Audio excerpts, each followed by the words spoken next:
प्रभु तेरी वाणी जीवन की रोटी, नैनों की ज्योति अंधेरा मिटाती।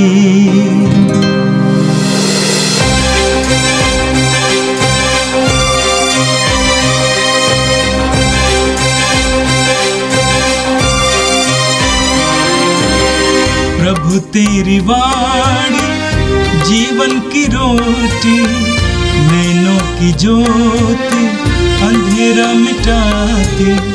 प्रभु तेरी वाणी जीवन की रोटी, नैनों की ज्योति अंधेरा मिटाती। वाणी वाणी वाणी वाणी वाणी पवित्र है, शाश्वत है, जीवन का मन्ना है। 2 फरवरी मंगलवार। पहला पाठ मलाकी के ग्रंथ से, अध्याय 3 वाक्यांश 1 से 4 तक। प्रभु ईश्वर यह कहता है, देखो मैं अपना दूत भेजूंगा जिससे वह मेरे लिए मार्ग तैयार करे।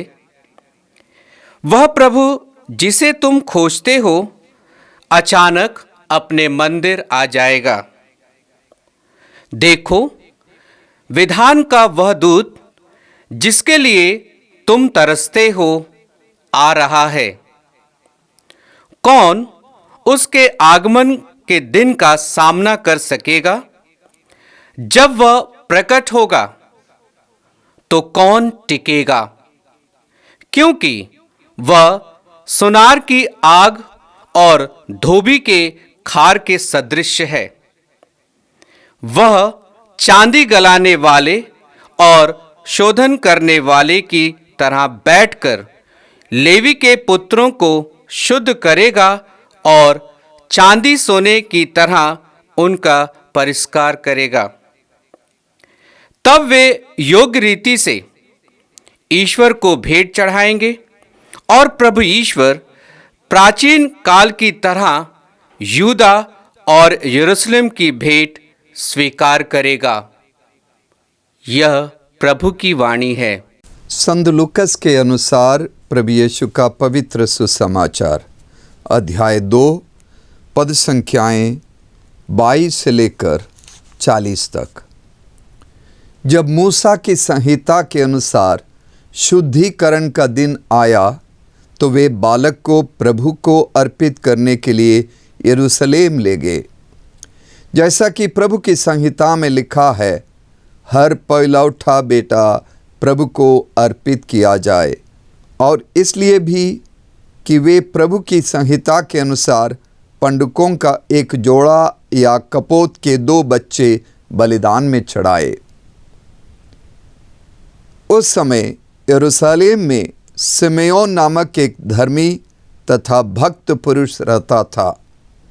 वह इस्राएल की सांत्वना की प्रतीक्षा में था और पवित्र आत्मा उस पर छाया रहता था। उसे पवित्र आत्मा से ये सूचना मिली थी कि वो प्रभु के मसीह को देखे बिना नहीं मरेगा। वो पवित्र आत्मा की प्रेरणा से मंदिर आया। माता पिता शिशु ईसा के लिए संहिता की रीतियां पूरी करने जब उसे भीतर लाए तो सिमेयोन ने यीशु को अपनी गोद में ले लिया और ईश्वर की स्तुति करते हुए कहा, प्रभु अब तू अपने वचन के अनुसार अपने दास को शांति के साथ विदा कर, क्योंकि मेरी आँखों ने उस मुक्ति को देखा है जिसे तूने सब राष्ट्रों के लिए प्रस्तुत किया है। यह गैर यहूदियों के प्रबोधन के लिए ज्योति है और तेरी प्रजा इस्राएल का गौरव। बालक के विषय में ये बातें सुनकर उसके माता पिता अचंभे में पड़ गए। सिमेयोन ने उन्हें आशीर्वाद दिया और उसकी माता मरियम से यह कहा, देखिए इस बालक के कारण इस्राएल में बहुतों का पतन और उत्थान होगा। ये एक चिन्ह है जिसका विरोध किया जाएगा। इस प्रकार बहुत से हृदयों के विचार प्रकट होंगे और एक तलवार आपके हृदय को आर पार बेधेगी। अन्ना नामक एक नबिया थी जो असेर वंशी फनुएल की बेटी थी। वो बहुत बूढ़ी हो चली थी। वो विवाह के बाद केवल 7 बरस अपने पति के साथ रहकर विधवा हो गई थी और अब 84 बरस की थी। वो मंदिर से बाहर नहीं जाती थी और उपवास तथा प्रार्थना करते हुए दिन रात ईश्वर की उपासना में लगी रहती थी। वो उसी घड़ी आकर प्रभु की स्तुति करने और जो लोग यरूशलेम की मुक्ति की प्रतीक्षा में थे वो उन सबों को उस बालक के विषय में बताने लगी। प्रभु की संहिता के अनुसार सब कुछ पूरा कर लेने के बाद वे गलीलिया अपनी नगरी नाजरत लौट आए। बालक बढ़ता गया, उसमें बल तथा बुद्धि का विकास होता गया और उस पर ईश्वर का अनुग्रह बना रहा। यह प्रभु का पवित्र सुसमाचार है। ख्रीस्त प्रभु की जय। यीशु में मेरे प्रिय बंधुओं, आज पवित्र कलीसिया मंदिर में यीशु के समर्पण का त्यौहार मना रही है। आज के पहले पाठ में हम मलाकी नबी की भविष्यवाणी सुनते हैं, जहाँ वो कहते हैं, प्रभु की वाणी सुनाते हैं, देखो मैं अपना दूत भेजूंगा जिससे वो मेरे लिए मार्ग तैयार करे। प्रभु का दूत कौन है? वो उसके बारे में बताया गया है कि जिसे तुम खोजते हो वो अचानक अपने मंदिर आ जाएगा। और देखो, वो विधान का दूत है जिसके लिए तुम तरसते हो, वो मंदिर में आने वाला है। और उस दूत का क्या कार्य है? वो सुनार की आग और धोबी के खार के सदृश है।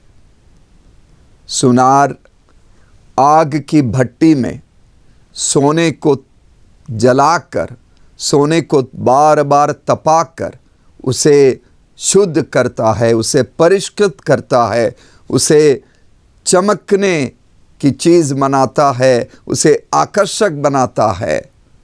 और इस दूत का, ईश्वर के पुत्र प्रभु यीशु मसीह का यही कार्य है कि वो समाज को, दुनिया को, समाज के लोगों को, उनके शिष्यों को आग में विभिन्न प्रकार के जीवन के अनुभवों के द्वारा, दुख, कष्ट, सुख सबके माध्यम से तपाता है, परिष्कृत करता है और समाज की सेवा में कार्य करने लायक चमत्कृत व्यक्ति के रूप में परिवर्तित करता है।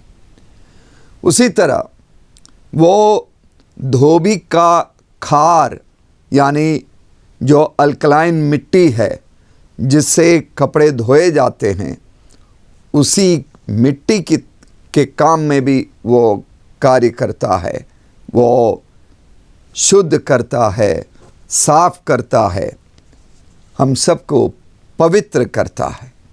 यही कार्य प्रभु यीशु का कार्य है, उस विधान के दूत का कार्य है। अय्यूब के ग्रंथ 23वें अध्याय के 10वें पद पर हम पढ़ते हैं, अय्यूब ये कहता है, मैं उसकी परीक्षा में स्वर्ण की तरह शुद्ध ठहरूंगा। मैं उसकी परीक्षा में स्वर्ण की तरह शुद्ध ठहरूंगा। मैं उसके पद चिन्हों पर चलता रहा, मेरे पैर उसके मार्ग से नहीं भटके।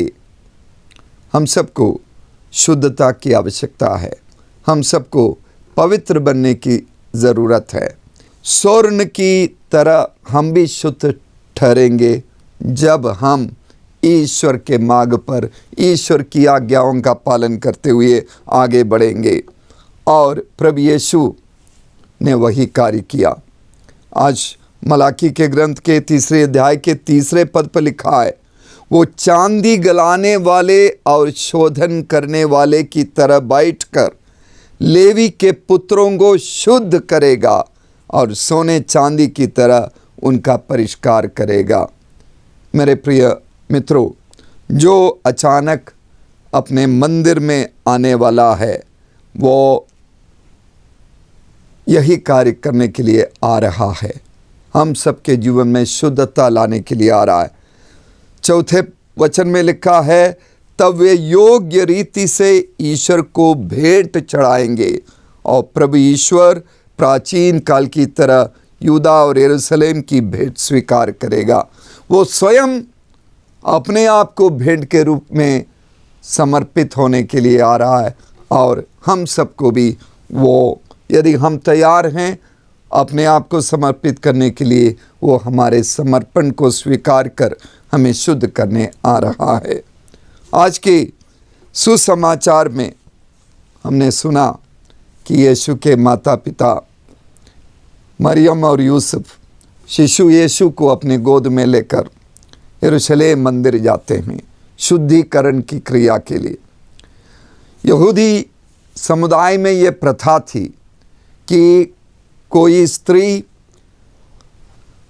पुत्र को प्रसव करेगी तो वो अशुद्ध मानी जाती है, 7 दिन तक वो अशुद्ध मानी जाती है और उसके बाद 33 दिन उसे शुद्धता के रक्त में रहना होगा और उसके बाद 40वें दिन उसे मंदिर में जाकर 2 पंडुकों का एक जोड़ा और कपोत के 2 बच्चे बलिदान स्वरूप देना होगा।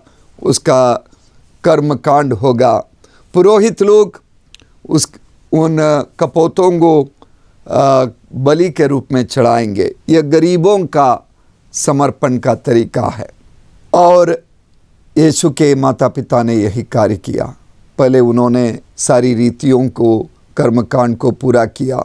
उसके बाद कहते हैं कि रीतियां पूरी करने बाद जब उसे भीतर ले आए और तब शिमयोन ने यीशु को देखा और उसे अपनी गोद में ले लिया। शिमयोन पहले से ही पवित्र आत्मा के द्वारा उन्हें सूचना दी गई थी कि मुक्तिदाता को देखे बिना वो नहीं मरेगा, तो वो तैयार थे और बहुत सारे लोगों ने यीशु को देखा। मंदिर में जितने भी धर्मगुरु थे, बहुत सारे लोगों ने मरियम और यूसुफ को भी देखा, लेकिन केवल शिमयोन और नबिया अन्ना ने यीशु को पहचाना। यीशु के वास्तविक दर्शन केवल उन्होंने पाया और इसीलिए शिमयोन शिशु को अपने हाथों में लेकर परमपिता परमेश्वर को धन्यवाद देते हैं और ये कहते हैं, तू अपने वचन के अनुसार अपने दास को शांति के साथ अब विदा कर सकते हैं। और आगे वो उस बालक के बारे में कहते हैं, यह गैर यहूदियों के प्रबोधन के लिए ज्योति है और तेरी प्रजा इस्राएल का गौरव।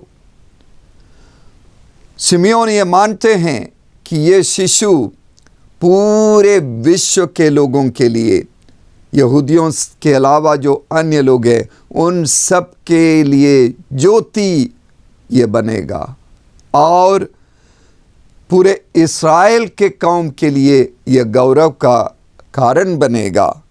लेकिन साथ साथ वह यीशु की माँ मरियम को चेतावनी भी देते हैं। ये कहते हैं, देखिए इस बालक के कारण इस्राएल में बहुतों का पतन और उत्थान होगा, दोनों होगा। जिस तरह माँ मरियम एलिज़ाबेथ के साथ मिलकर परमपिता ईश्वर के सम्मान में भजन गाती है, उसमें वो यही बात कहती है, उसने शक्तिशालियों को उनके आसनों से गिरा दिया और दीनों को महान बना दिया है। एक संत के बारे में मैं जानता हूँ, संत बखिता, जो अफ्रीका के रहने वाली एक बालिका थी। और बाल्यावस्था में बखिता को बार बार डाकुओं ने पकड़ लिया, उसे बेच दिया। एक गैंग से दूसरे गैंग को वो हस्तारोपित की गई और उसके साथ बहुत सारा अनाचार हुआ और अत्याचार हुआ। लेकिन अंत में वो अपनी एक मालकिन के पास पहुंच जाती है, जिनसे उसे यीशु की भक्ति मिल जाती है, विश्वास मिल जाता है और अपने विश्वास में अड़िग रहकर वो तपस्या करती है। एक कॉन्वेंट में भर्ती हो जाती है और निष्कलंक, पवित्र, शुद्ध व्यक्ति बनकर ईश्वर की आराधना में लगी रहती हैं। जीवन में बहुत सारे लोगों को सांत्वना देती है, वो संत बन जाती हैं और पवित्र कलीसिया उस गुलाम बालिका को संत की पदवी देती है। मेरे प्रिय भाइयों बहनों, यीशु को मंदिर में समर्पित करते हुए यूसुफ और मरियम ने वो कार्य किया, ये स्वीकृत किया, ये घोषणा की उन्होंने कि यीशु ईश्वर की संतान है, वो ईश्वर का है, इसीलिए ईश्वर के सम्मुख उसके मंदिर में इसको समर्पित करने की ज़रूरत है। बपतिस्मा हमारे क्रिस्तीय जीवन का वो बुनियादी पहलू है जिसके द्वारा हम ये स्वीकार करते हैं कि हम ईश्वर को समर्पित हैं और जो अपनी इच्छा से ईश्वर के लिए समर्पित करते हैं उन सबको आज का दिन ये महत्वपूर्ण दिन है कि सुनार के आग और धोबी के खार के सदस्य ईश्वर के विधान का दूत प्रभु यीशु मसीह के सम्मुख उनके द्वारा शुद्ध किए जाने के लिए हम अपने आप को समर्पित करें। हम अपने प्रतिदिन के जीवन में यह समर्पण को दोहरावे, यह समर्पण हमारे जीवन में प्रकट हो जाए। हमारा व्यवहार, हमारी बोली, हमारा संबंध, हमारी सोच, हमारा नज़रिया, सब कुछ परिष्कृत सोने की तरह शुद्ध हो और निर्मल हो, पवित्र हो। आइए हम प्रार्थना करें। सर्वशक्तिमान प्रेमी पिता ईश्वर, तेरे नाम पर जितने भी लोग बपतिस्मा संस्कार के द्वारा, अपनी इच्छा के द्वारा, अपनी भक्ति के द्वारा तुझे समर्पित है, उन सारे लोगों को हम तेरे पास ले आते हैं। सबको तू शुद्ध कर, पवित्र कर, निर्मल बना दे। विशेषकर हम आज के दिन तेरे नाम पर समर्पित सभी धर्म संघी भाइयों बहनों के लिए प्रार्थना करते हैं, जो धर्म संघी जीवन जीने के लिए अपने आप को तेरे सम्मुख जिन्होंने समर्पित किया है, उन सबको तू ढेर सारी कृपाएं दे, शुद्धता दे, पवित्रता दे। समर्पण के द्वारा वे तेरी सेवा, तेरे लोगों की सेवा इस प्रकार करे कि तेरी ज्योति पूरे संसार में उनके माध्यम से फैलती रहें और सबके सब तेरे दर्शन पा सके। ये प्रार्थना करते हैं क्रिस्त हमारे प्रभु के द्वारा, आमीन। प्रभु तेरी वाणी जीवन की रोटी, नैनों की ज्योति अंधेरा मिटाती। वाणी वाणी वाणी वाणी